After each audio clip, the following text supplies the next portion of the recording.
ஓசூர் அருகே தெருநாய் கடித்த நிலையில் காயமடைந்த 3.5 வயது வட மாநில சிறுவன் 20 நாட்களுக்கு பிறகு உயிரிழந்த சோகம். கிருஷ்ணகிரி மாவட்டம் ஓசூர் அடுத்த மாசிநாயனப்பள்ளியில் உள்ள தனியார் பசுமை குடிலில் உத்தரப்பிரதேச மாநிலத்தை சேர்ந்த வட மாநில குடும்பத்தினர் தங்கி வேலை பார்த்து வரும் நிலையில் கடந்த செப்டம்பர் 1ஆம் தேதி தோட்டப்பகுதியில் சிறுவன் விளையாடிக் கொண்டிருந்தார்.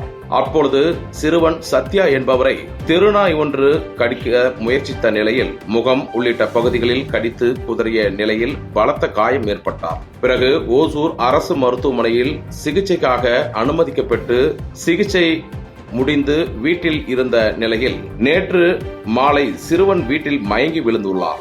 ஓசூர் அரசு மருத்துவமனைக்கு சிறுவனை பெற்றோர்கள் அழைத்து சென்ற நிலையில் சிறுவன் ஏற்கனவே உயிரிழந்ததாக மருத்துவர்கள் தெரிவித்துள்ளனர். மேலும் ரேபிஸ் நோய் தாக்குதலால் உயிரிழந்திருக்கலாம் என சந்தேகிக்கப்படும் நிலையில் நாய் கடித்து 20 நாட்களுக்கு பிறகு சிகிச்சை பலனின்றி உயிரிழந்த சம்பவம் இப்பகுதியில் பெரும் சோகத்தை ஏற்படுத்தியுள்ளது.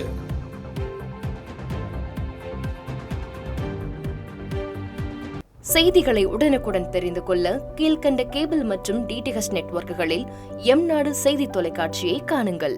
பாதகம் செய்பவரை கண்டால் நாம் பயம் கொள்ளலாகாது பாப்பா.